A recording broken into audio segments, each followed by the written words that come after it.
Hi everybody, it is Leah and I am here today to talk with you a little bit more about some Depression era wisdom and some home economics. So now I want to give us some food for thought here, so to say.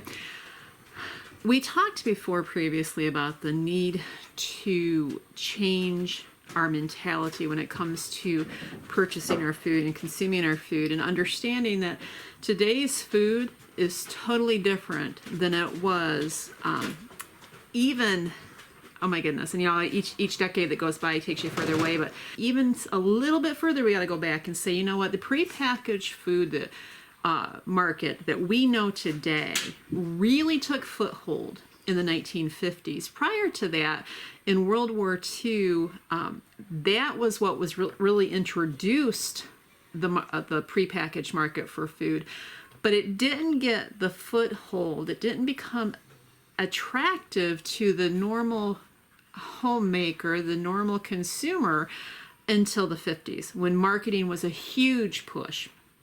Now, most of us live with so much marketing today that we don't realize the impact that it has on our lives.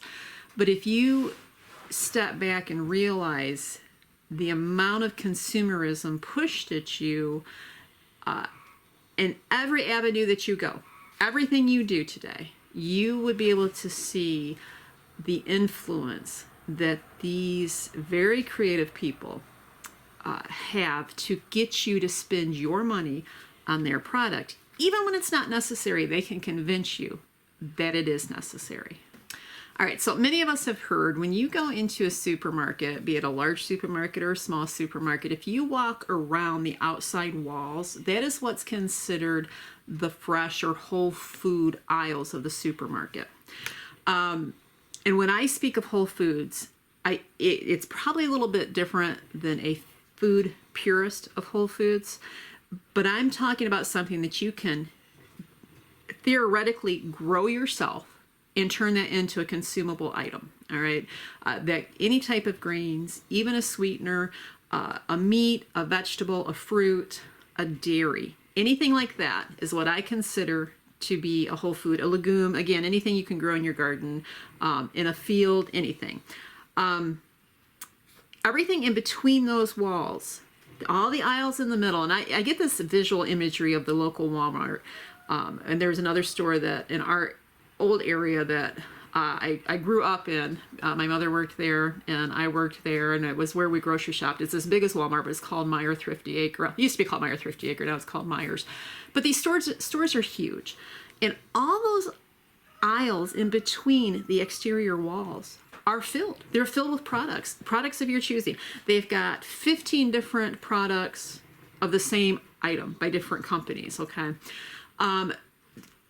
When they stock their shelves, they're paid. Certain stores are actually paid for placement of products. So that's telling you right there how impressionable our minds are to marketing. These people have a product to sell. Now, there are some instances, I'm not going to deny, that, you know what, life gets busy. Quick, convenient food is the perfect thing you need, and what a blessing. But in the big spectrum of things, we have to realize that these foods in the center are solely in our home because we have been conditioned to believe that's what we need. Our current generation has been craftily trained by our government and these producers of these items to be convinced that we have to have these products.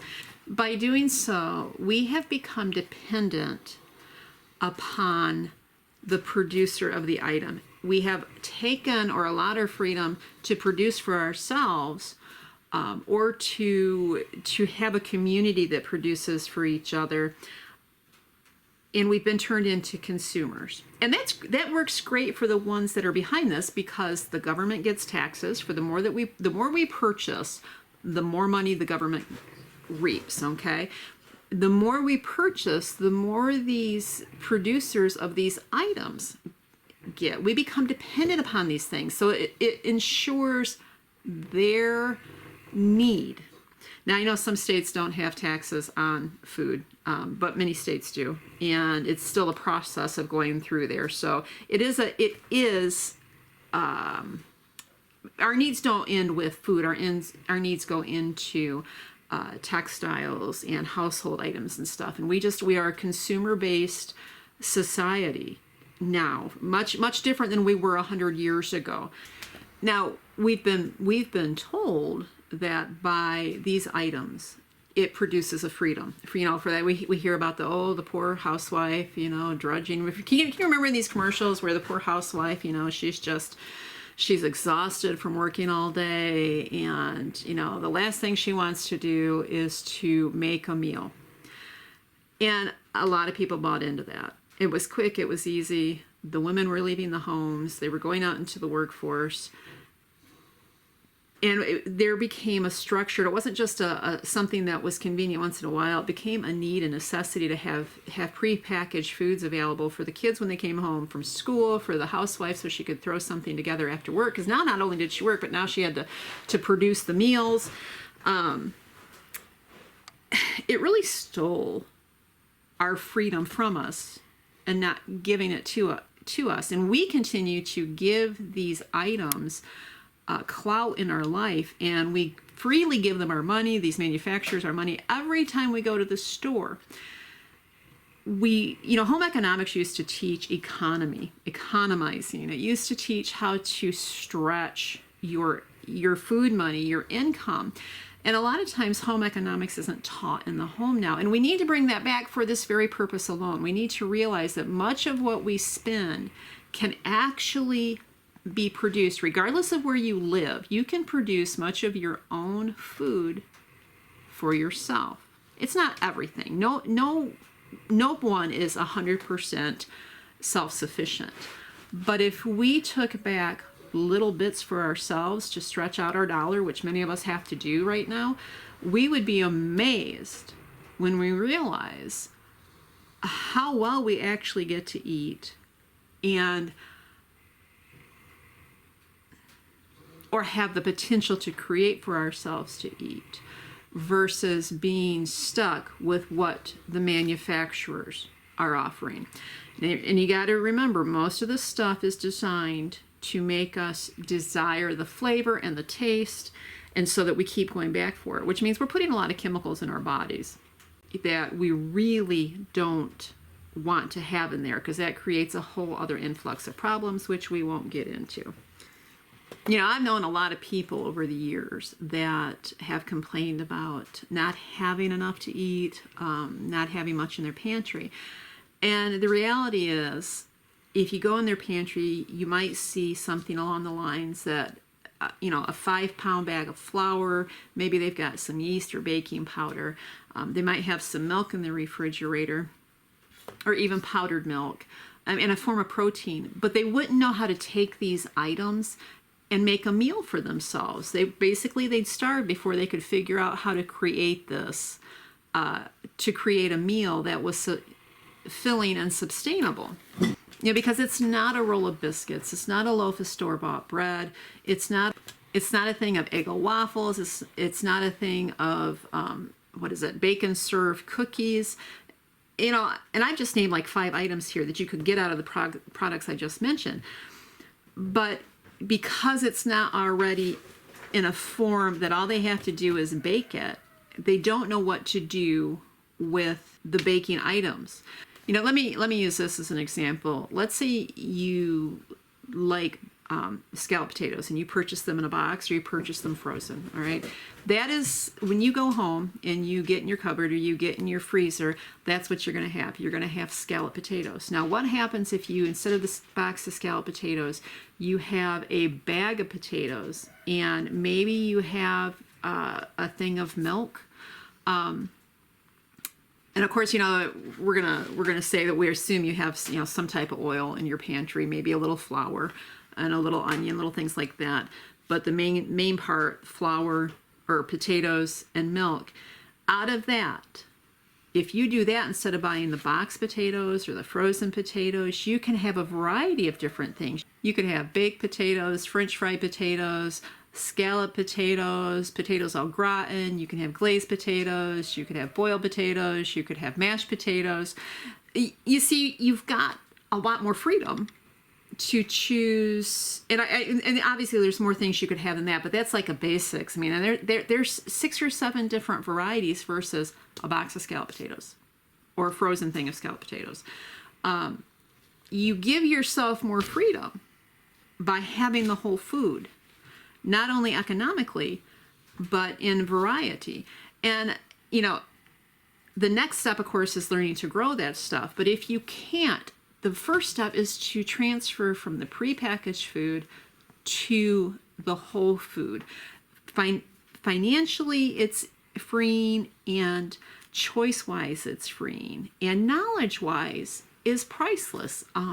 You could not ever get those 3 freedoms right there by depending on a manufacturer's boxed item or frozen item, ever. I don't care what it is, ever could you get that. Now, I asked a question on my last video that if you were a pop drinker, could you give it up? Many of you said that you had been pop drinkers and that you already had, and congratulations, that is great. It is a freeing and tremendous feeling to be able to be free of that. But many of you were honest and said, you know what, I really like my pop. I really can't imagine life without it. And I totally get it. I grew up in a home. My mother is a Coke drinker. She has been a Coke drinker, I think, since she was moved out of her home when she was 17 or so. And she's 78 now. Growing up, when we went grocery shopping, so we go grocery shopping on Friday night, it was her payday after she'd get out of work. And that was it. You know what? We loaded the cart with pops. Now, she always had to have Cokes. I always had to have, I could have whatever was on sale. I could switch between Diet Coke and Diet Pepsi. It didn't matter. But we all drank pop. And that was like the mainstay. I'd go to bed with a pop at night. Next to the bed, I'd wake up with a pop. I mean, it's just unfathomable how addictive these things are. So we had more than one pop drinker, and that gets expensive if you've got more than one. So being a former pop drinker, you know, when I would be on the road and I'd get thirsty, you know, we'd swing into the gas station, we'd get a pop, and of course you pay more for your soda then. And then if the kids were with me, or if Ron was with me, who wasn't a big pop drinker, once in a while Ron would want a pop, but the kids always wanted a pop. You know, and you don't stop there because you got to get a bag of chips to go with it, or, you know, a candy bar or whatever. The amount of money that we spend on these things without realizing it is unreal. It really is. And I have no idea how much soda pop is now. I can't even begin to guess. But I would fathom to say that a pop drinker probably spends, a real pop drinker probably spends $15 to $20 a week on soda pop. And then if they have a family, you know, if their family drinks it, maybe you can reduce it with 2 liters. But still, I'm still going to say 15 to 20 on the average. And that's not including, you know, the stops at the stores for them and stuff. Imagine saving $80 a month to put into your pantry. Think about how many, that could be like a 50 for, and this is organic. I just paid $84 for a 50-pound box of organic potatoes. But imagine putting 50 pounds of potatoes away over a 12-month period, whether you root cellared them or you canned them. You know, that's 600 pounds of potatoes that you could have in your pantry to sustain yourself on, to sustain your family on. You could buy 1,000 pounds of flour. And that, you know, this, I'm trying to think, like we bought a few months ago, we bought 1,600 pounds, no, did we buy six? No, we bought 800 pounds of flour, and it was around $800. It's about $1 a pound for organic flour. But if you spent $80 a month, you could buy something like that and still have money left over to put towards something else. I think sometimes we have to stop and we have to realize what our addictions or dependencies on items that are not sustaining could actually produce for us for something that is sustainable. Now, I'm not saying pop is evil, and I'm not saying that you shouldn't drink pop, but what I'm saying is that I know there's addiction with it. And it's like anything. I mean, anything in your diet, if you're a cookie holic or potato chip holic, start adding those things up and see what you could replace with something that could go into your pantry that would feed your family in a time of famine or a time of need, and break the cycle and the chain to your addiction. And that's really what it is. Like coffee. I like coffee. Now, I can live without coffee, but I do like coffee, and we don't, relatively speaking, coffee is rather a cheap drink. We've got 4 of us drinking it in our house, and we normally just drink it in the morning, so we don't drink it all day long. Have we gone without coffee? Yes, we have. Could we do it again? Yes, we could. Do we want to? No, we don't. But we also don't have other vices. We don't eat a lot of potato chips. We don't eat out. We don't eat candy bars. We don't stop and grab the snacks at the convenience store. So we've weighed all this stuff for us. So I'm not saying pop, if you're a pop drinker, that, you need to give that up. But I'm saying that if we weigh those things that aren't nutritionally valuable for us, while we're trying to get our money to stretch, which is what this whole series is about, right? Stretching our dollar as far as we can. Sometimes that's one of the first things we can target. And also, pop is very unhealthy. I don't know if you know this, but, pop is full of chemicals, and it's full of colorings, and all these things really tax your body. It taxes your frame of mind. Anything that you consume that you couldn't either replace with something else or go without it greatly adjusting your frame of mind. I'm not talking nutritiously, because if we go without certain nutritious foods, our frame of mind is adjusted because our body is really being taxed. But I'm talking about those comfort, feel-good foods. Then those are the things that I recommend to people who are trying to switch over to whole foods, away from prepackaged foods. Consider those items and ask yourself, why do you feel you need them, and is that the first thing that I would want to give up? So, because again, the point is to find those pockets, those areas in our diet right now that consume a lot of our finances, that could actually go to something that would make us feel secure with our pantry, that would make us not feel dependent upon someone else producing it. I think with the Depression era, they had no idea. They struggled. They trying to make ends meet, trying to put food on the table, but they didn't have a lot of bad habits from the grocery store they had to break to begin with. They were, I posted a picture on Facebook of a family. I believe it was their Christmas dinner. They were eating cabbage, boiled potatoes, and I can't remember the third thing I want to say, bread. How many families would really be content and feel like they have a bounty before them in today's world with those things? So again, it's a mental adjustment, and which ends up in our time, there's a cleansing, a purity cleansing of the chemicals and stuff out of our system, because until you get those things out of your system, it's going to be really hard to adjust your mentality to make that food dollar stretch. And coming from the other side, because I've been there, we still, like I said, we have our coffee issue. We have a horrible sweet tooth in this house that I have got to be on top of all the time. I've got to be, or it just totally rears its head and gets out of control.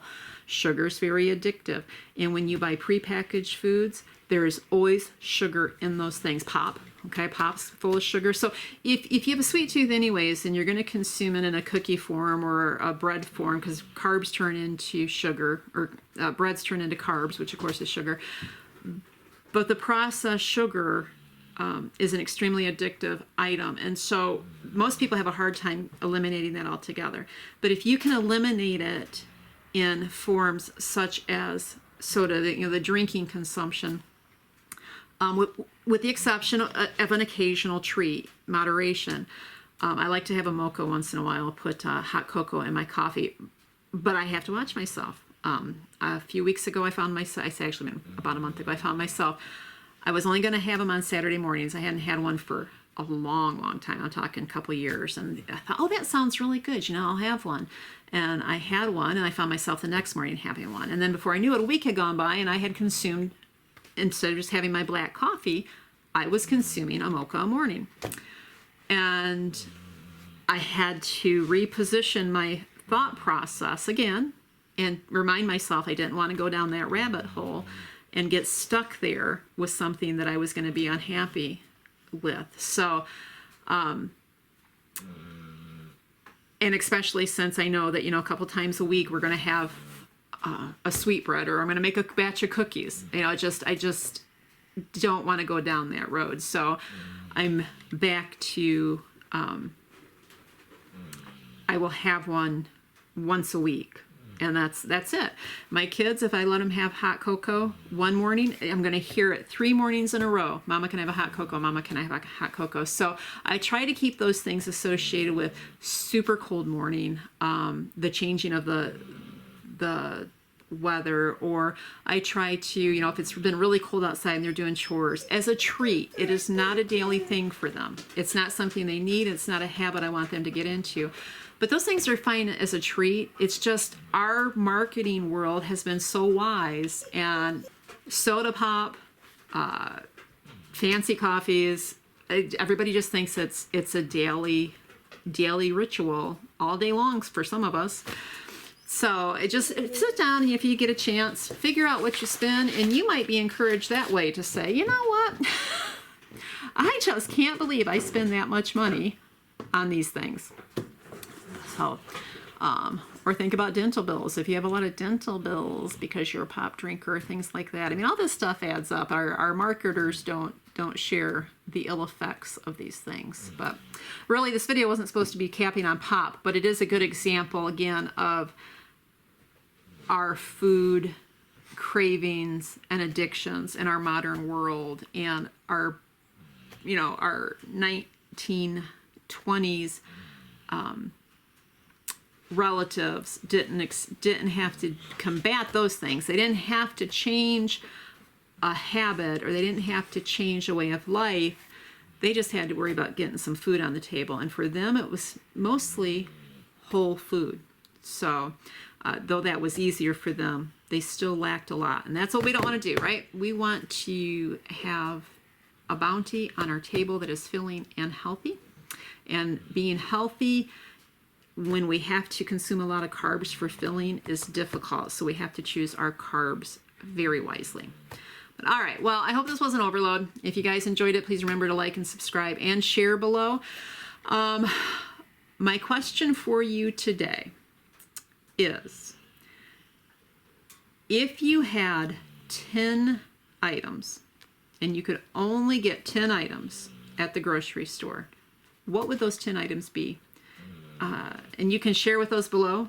You know, you can share those below in the comments if you'd like. Otherwise, just think about it and ask yourself, how many meals could I produce out of these 10 items? And see if the 10 items you pick would produce a variety of meals. I am going to, over on the Facebook page this week, I will put the 10 items that come to mind for me first and how many meals I can get from them to help give everybody an idea, to see if that doesn't spur you forward with some different thoughts maybe. All right, we will talk soon. God bless.